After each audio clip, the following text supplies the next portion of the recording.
Absolutely. So welcome to our workshop. The future is here. We are the Vermont Community Loan Fund. We are a mission-driven nonprofit and are focused. Let me try this again. Okay, so introduction. We are a VCLF. We are a mission-driven, community-focused alternative lender. We have been here since 1987, and we will be celebrating 35 years in 2022. We serve all Vermonters, but particularly small business owners, childcare providers, affordable housing developers, nonprofits, community centers, farmers, and food producers, and anyone else that is left out of the traditional financial system. We are the Business Resource Center. Since 2011, our business and financial advisory services has provided invaluable free to the borrower support and assistance to over 1,000 entrepreneurs. This free to the borrower support has only become more pronounced as our portfolio businesses have struggled to adapt, recover, and evolve in a COVID-19 world.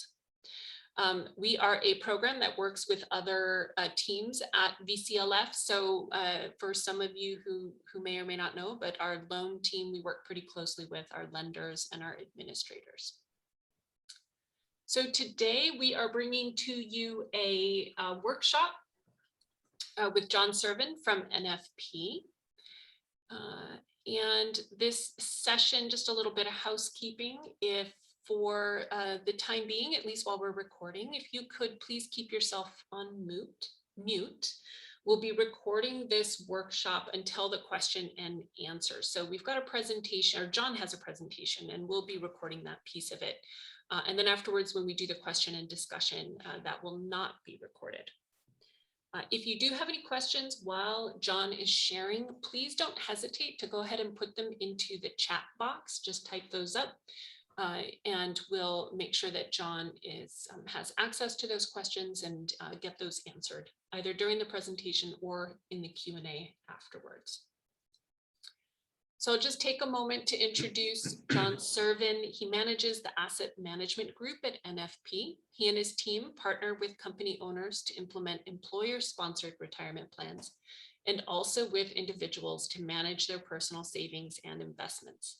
He's been with NFP since 2009. Prior to that, he lived and worked for 20 years in New York, holding positions as a fixed income trader and institutional salesman with Merrill Lynch, TD Securities, and Credit Lyonnais USA. Did I say that right?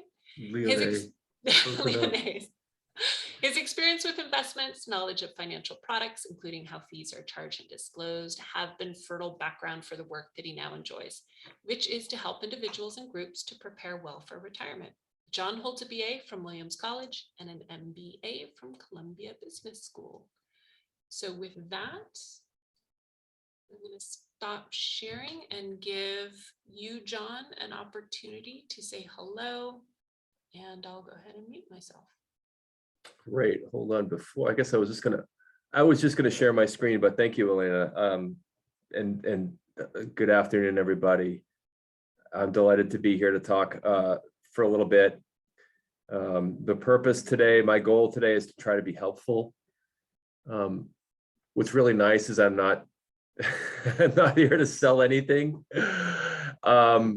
When I speak to employee groups, I have the same attitude. I feel that particularly well from what my bio says, and moving to Vermont, I have this opportunity to work with people and to try to be helpful. So that is my goal today in talking about retirement planning. It's a diverse group. It's hard often to find common denominators. So just as a comment at the outset, my default is just to, when in doubt, to go back to how we talk about planning for retirement, how I talk about with groups, and those are mostly 401ks, 403bs, employer-sponsored plans. But so please, if at any moment something doesn't apply directly to you, please, hopefully it can come right back around fairly quickly. So I'm going to share my screen.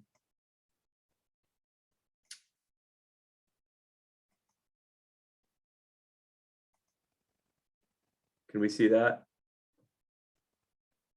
Yeah, okay, great. So today I'll just talk a little bit about what we do here at NFP. We'll talk about different types of retirement plans. I focus this discussion on small, very small individual or couples owned businesses, just to kind of raise awareness as to what's out there. I'll talk a little bit about the benefits of tax deferral, Roth versus IRA, some very, very basic ideas about investing. And then really, here's an area that I think might be relevant for most. I think that some of the pre-presentation questions were really around, how do I think about saving enough? What is enough? What are some of the ways to think about creating income in retirement through savings? So that, by the way, is really the kind of the core foundation of the education that we bring to groups at NFP.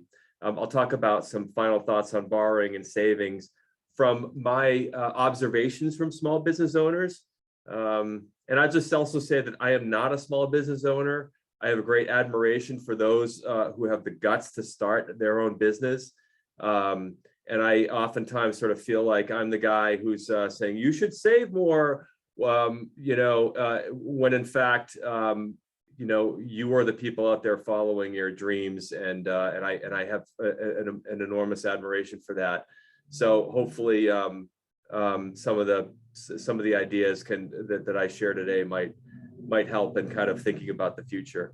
And then, so this is sort of comprises the real nuts and bolts of what the practical stuff, the facts about today's discussion. And then I want to transition from that and talk a little bit about some intangibles. And I want to recommend a book that I really enjoy. It's called Your Money or Your Life: 9 Steps to Transforming Your Relationship with Money and Achieving Financial Independence. And that sounds like really like a self-help fluff piece. I was really surprised when I picked it up and read it. When I have an opportunity to speak like this, I welcome it, because I get back into that book and I think this is actually really good. So I want to talk about that and why I think that book is good, in particular for this discussion. So NFP, I head up the asset management group. We're a benefits organization. We put together retirement plans for for-profit and non-for-profits. We manage about 80 defined contribution plans. We're a national company, but we really try to have a good local service feel. Originally, some of you may know, we were founded by Mitch Fleischer with a Fleischer Jacobs group, who were purchased by NFP about 5 or 7 years ago. We're really committed to education on the retirement side. I'll segue to this to talk about these are kind of headlines that you may see, but we're in a savings crisis, and I could definitely say that this is the case in Vermont. Where when I talk to groups with 401ks, I say, you are in a select group, if you will. Only half of private sector employees have access to a 401k at work. Only half of households participate in retirement plans at work, and very few are actually saving the amount that they need to save in order to replicate income in retirement. So if you're on this call and you don't have a plan, if you don't have a savings account or a retirement plan, you certainly are not alone. That's the kind of the reality of where we are today with retirement planning for retirement. I want to talk about 3 types of small company retirement plans. Forgive me if you know these and this is familiar language to you. If you and I'm just going to lay them out, and if you want to talk about them or you have follow-up questions, please either at the Q&A or as a follow-up after this call. If you ever feel like you want to call and ask a question, please do. But the 3 types of very small company retirement plans: the SEP, the Simplified Employee Pension Plan. This works really well for self-employed people, or a self-employed or a small business with just a handful of employees. You're allowed to put a lot of money into the SEP, up to $58,000 a year. That's a plus. You're not constrained by the limits of 401k or 403b. But the catch is with a SEP is that for every dollar you put into your own account, you have to put the same amount of money in for every employee that you have. So can really work well for a couple's own business, where you have the high limits and but constraints on who gets to put money in and the limitation of the employer having to match his or her own contributions to his or her own account for every employee in the company. The solo K, otherwise known as the individual 401k, also has really high contribution limits, and really acts like a individually owned 401k. And there's a kind of, I guess I'd say, a website experience that you can have with that and manage it as though you're in a company 401k. The kind of the drawback to it is that if your balances get up high above 250,000, you have to report in a 5,500 to the government every year. There's flexibility. It can apply to C Corps, S Corps, LLCs. My guess is we don't have any C Corps in the audience, but a good small business option. And then finally, the simple IRA, lower contribution limits. An individual can contribute $13,500 or $16,500 if he or she is over age 50. There's a required match. If you're an employer and you're thinking about starting a plan, you must offer either a 2% contribution or up to a 3% of employee salary match. We manage a lot of simple plans. We manage simple plans for 2-person groups and 80-person groups. It's a good way if you're a business and you want to extend a benefit at really low cost and give a vehicle for savings to employees. It's a good way to go. So the SEP, the solo 401k, and the simple IRA. And when we're talking about retirement planning, we're talking about saving in a plan, we're often talking about the benefits of tax deferral. And what does that mean? It means that by contributing to a retirement plan, what is a retirement plan, I guess? Well, and what distinguishes it from just, say, a savings account? Well, what I'll call a government-sponsored retirement plan is any of the flavor that we talked about already with a SEP, a solo 401k, a simple plan, an IRA. I'd put into this category, a 401k, a 403b. When I say government-sponsored, I mean that the government is giving you a tax break, and for up to some amount of money, you can put money into whatever retirement vehicle you have and not pay taxes on the money that goes in. And that money, untaxed, grows until you take it out in retirement, at which point you are then taxed at your then current income tax rate.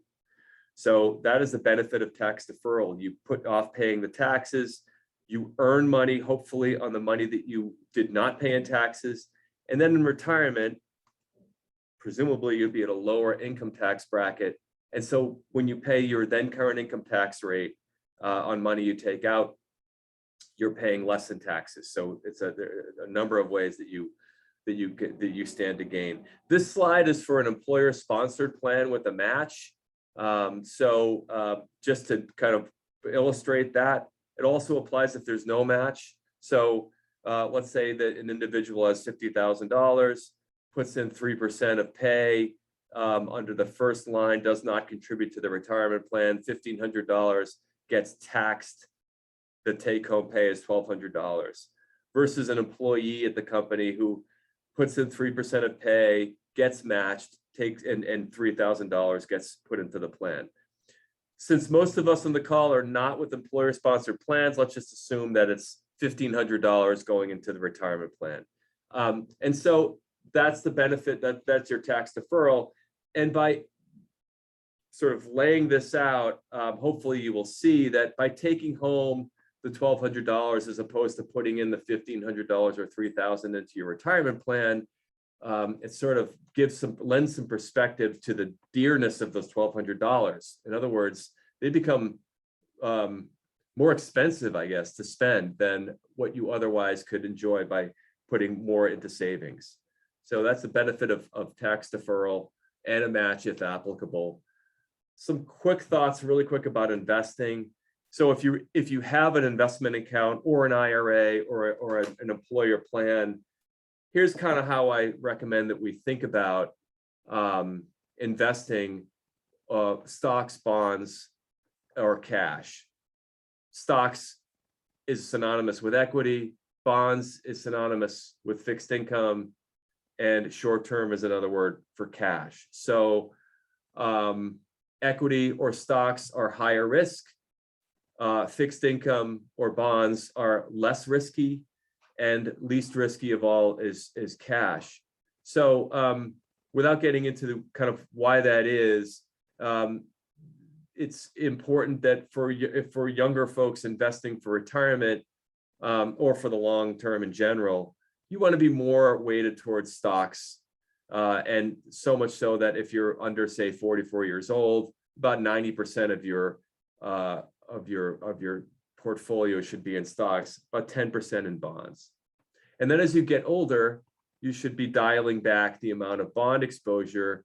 And why is that? The reason is because while stocks historically over time return greater than bonds, they're more volatile. So as you get closer to retirement, you want to really be reducing the volatility of your returns, and you want to be protecting what you've earned. So to notch back your exposure to the high volatility stocks and to increase your bond exposure and your cash exposure is also to say that as you approach retirement, you sort of know what you have, and you're able to manage it with a little more certainty than if you stayed at 90% stocks into retirement. And then as you continue to get older, you again kind of reduce your exposure. Sometimes people ask, well, I don't have that much in my retirement plan, so I don't want to protect what I have. I need to kind of roll the dice for more. And I think that that's a fair and valid point. And I think that kind of depends on, it's a matter of degrees. It makes sense if you're starting really late and just starting out. That makes sense because to develop a meaningful amount of balance, then you don't really have a choice at that point other than to subject your portfolio to more volatility. But again, like, it's a matter of degrees, and a conversation with an advisor, or, you know, on the heels of this discussion, if you want to call and ask that question, I'm happy to talk about that. Another way to invest for the long term is a so-called target date fund. This removes the need to go in and move from stocks to bonds. And here's kind of the way. So we call target date funds the set it and forget it option. You may see target date funds. They're certainly available for IRA investors and individual fund investors. They correspond to the date at which you will probably think about retiring. Over time, those funds, so let's say I'm 54 years old and I'm going to retire, let's say in 20 years. So I would select a 2040 fund. The fund manager would put me automatically 20 years to retirement in the mix of stocks and bonds that would make most sense till my time for retirement. So here we are, 20 years to retirement, blue is stocks. I'd be in about 80% stocks and about 20% bonds. And the way the target date funds work over time is that stock and bond exposure change automatically as I approach retirement to approximate what these charts are saying. Less stocks, more bonds, into retirement at about 50% stocks, 50% bonds and cash. So a target date fund, if you've not explored them, is a really easy way to save for the long term without having to worry about managing and thinking about what's my right mix of stocks and bonds today, given my age and my time to retirement. The target date fund answers that question. By the way, that question, what is my age and my time to retirement, is the most important question to answer in terms of coming up with the right mix of stocks and bonds and savings. So let's talk about that idea of creating your own pension. I think it's probably fair to say that some folks on the call don't have a retirement account. And so I want to be clear. When I'm talking about creating your own pension, I'm talking about math here. And then we can talk then about, we can qualify the discussion around the math.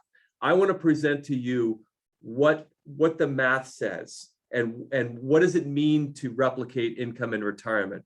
What are the assumptions that we make around that?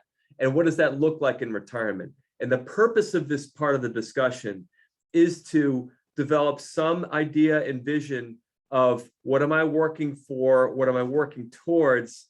And even if I can't reach full income replacement, at least I can have a little bit greater, a little sharper perspective on decisions that will inform decisions that I make today in saving for retirement. So I get this a lot. Like, you're talking about saving 12% of my income from for my retirement. Are you crazy? I can't save 4%. And my response is, the math is the math, and there's wisdom in that, and we can then apply this the principles and the concepts here to an individual situation.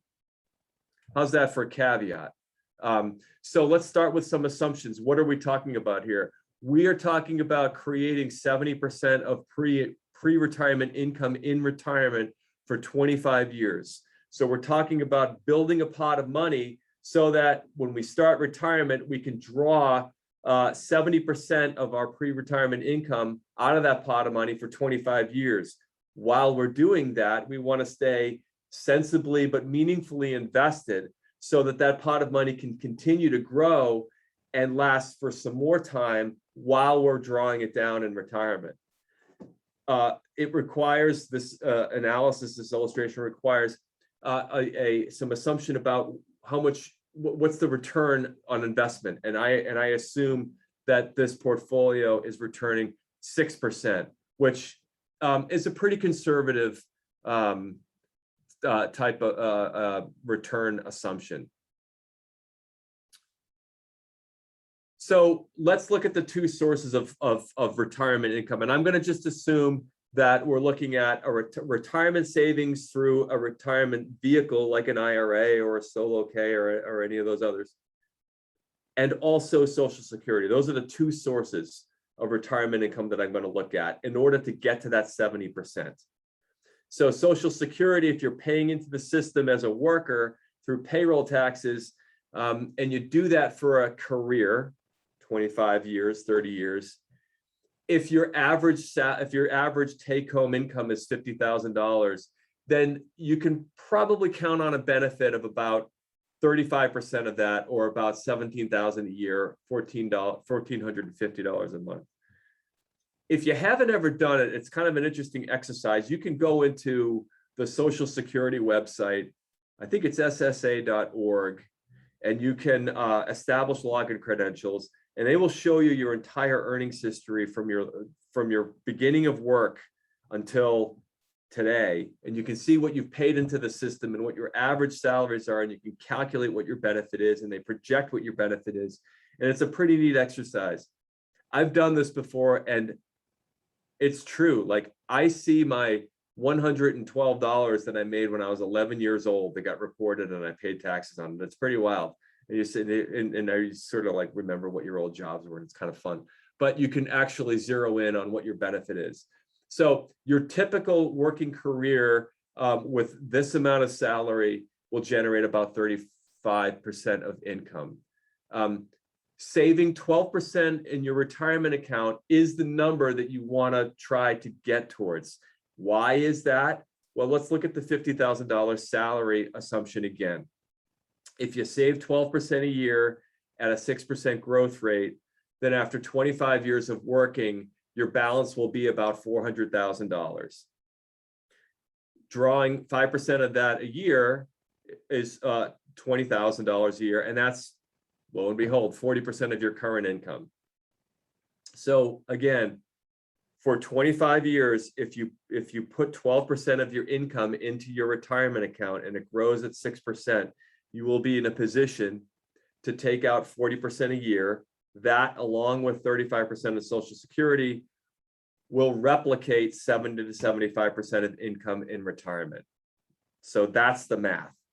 That's the math. And so, you know, as we know, the principles of compounding interest are not necessarily linear, but you can make some linear, you can sort of back of the envelope make some assumptions about this and say, okay, if it's not 12%, what happens if it's 6%? Well, if you're putting in 6%, you can basically bet on having about half of that 40% here, and about 55% of your income in retirement. So what? So what? Well, again, back to an earlier comment. If this informs your spending versus saving decisions today, and you realize that there are long-term implications to spending versus saving, then good for us. Like what we've made an observation today that may stick. That's one thought. The second thought is, again, it doesn't have to be full income replacement that can mean success to you as somebody who's saving for retirement. So if you can't get to the full income replacement amount, know that really the greatest asset on all of our side here is time. And the earliest, and you hear it all the time from financial advisors, but it's true, the sooner you can get your money to be working for you, the better you are in terms of saving for the long term. I'm happy to kind of, I'm kind of ripping through some of this stuff. I'm happy to kind of go back over these discussions, you know, in the discussion portion. But this is just a summary of some of those assumptions. And by the way, I'll just say that, you know, I use the word pension intentionally. Very few people have pensions that they are, if they have them, they're fortunate enough to have. My mother was a high school guidance counselor in central Massachusetts. She's 84 years old. She has a pension.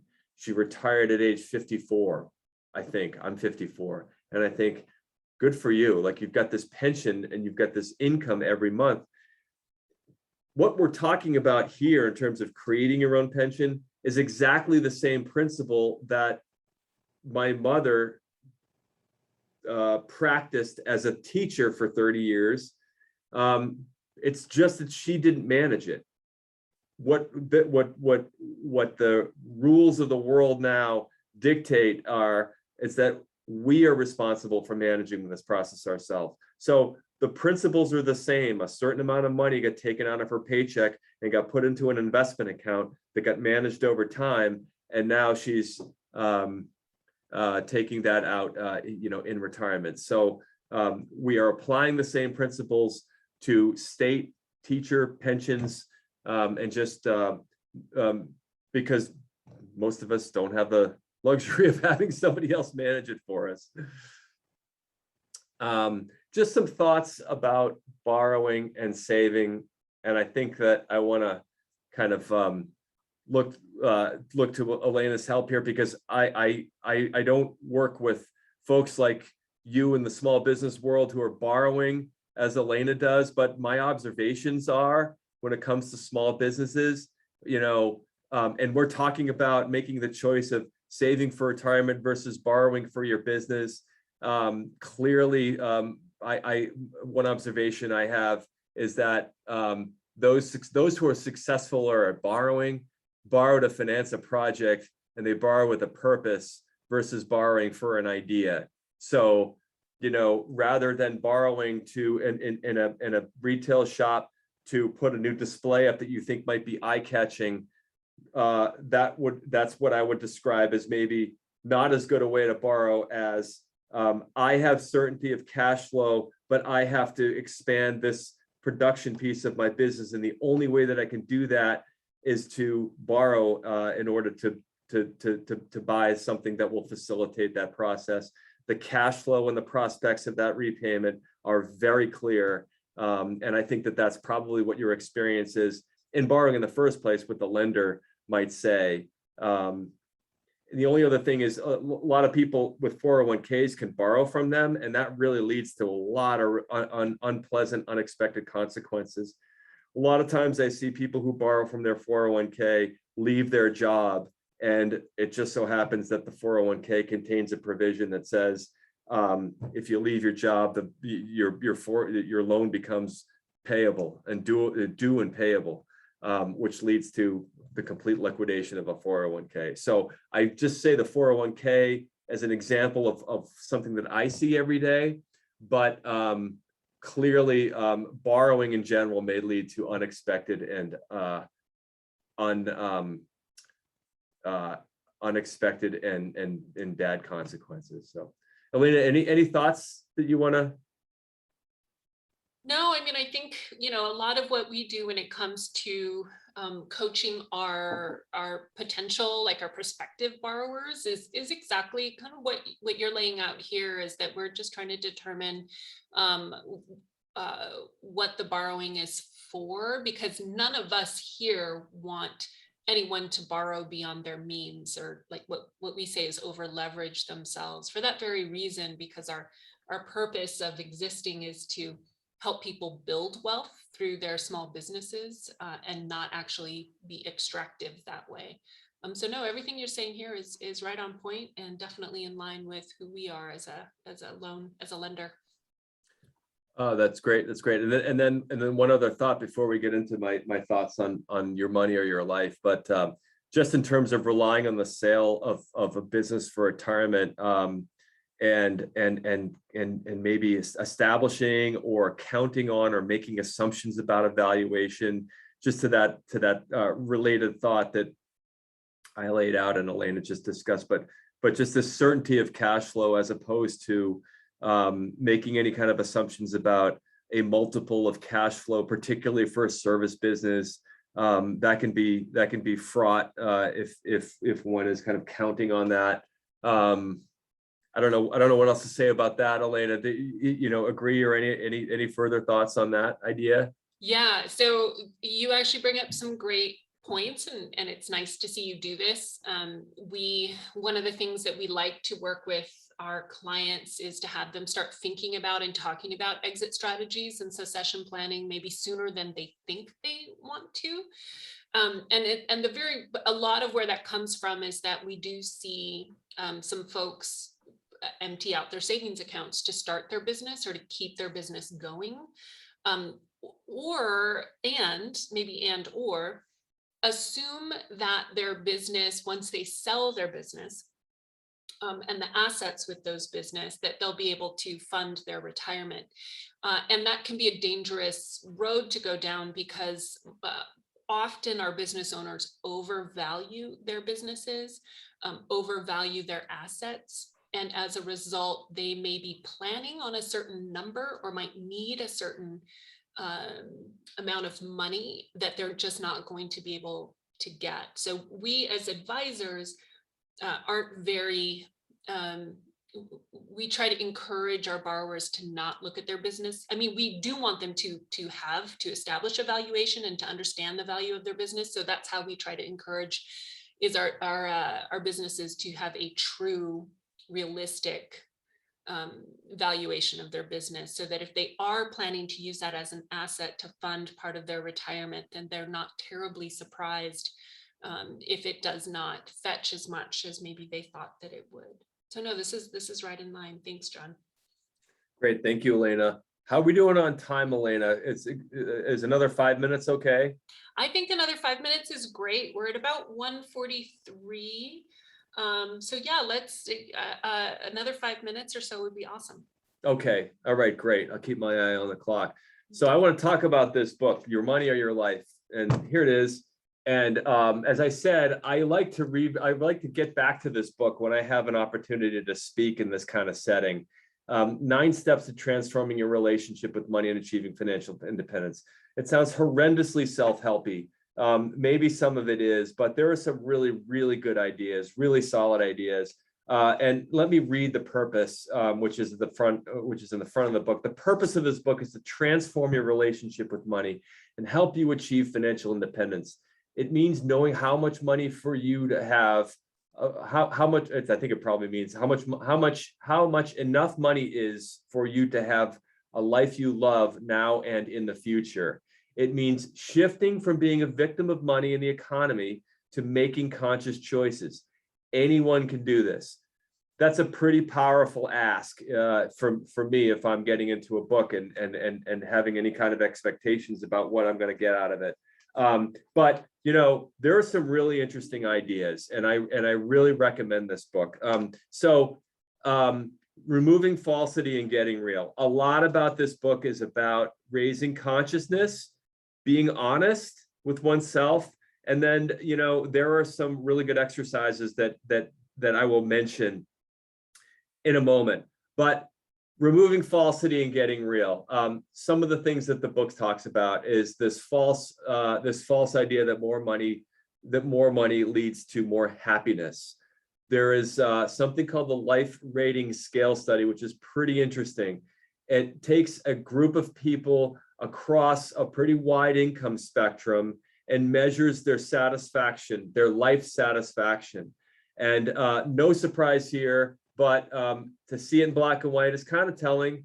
You know, those with the least amount of money and income have at least, if not more, life satisfaction and enjoyment than those at the other end of the scale who make more money and have higher levels of savings. So, of course, more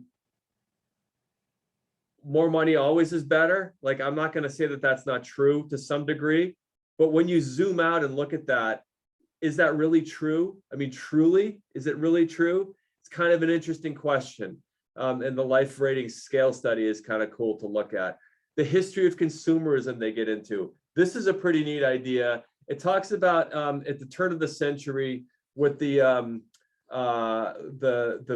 Industrial Revolution kind of maturing and machines doing a lot of the work that used to be done by individuals. What happened was that people started working less. People started valuing their time. And through the Depression, as a result of the Depression, but also about this growing sense of quote unquote malaise in the country of people working less, Herbert Hoover commissioned some studies about how can we get people moving here. And that sort of gave birth to the idea of consumerism and the idea of creating a sense of need, creating marketing theory, planting the idea that more is better, when in fact the natural tendency was to evolve towards people enjoying the benefits of machine labor by working less. There may be an argument to say that that's kind of a stretch of an argument, but there's no doubt that that marketing theory and advertising sprouted up around that time and really created this social science that captured and took advantage of people driven by fear or promise of exclusivity, guilt, and greed, and the need for approval. The fulfillment curve is an interesting idea. Imagine an upside down U-shaped curve on an X and a Y axis with expenditures on the X axis, and on Y I'm sorry, the expenditures on the Y and satisfaction. And there comes a critical point where you spend money and then you keep spending money, but you face a decreasing satisfaction the more you spend.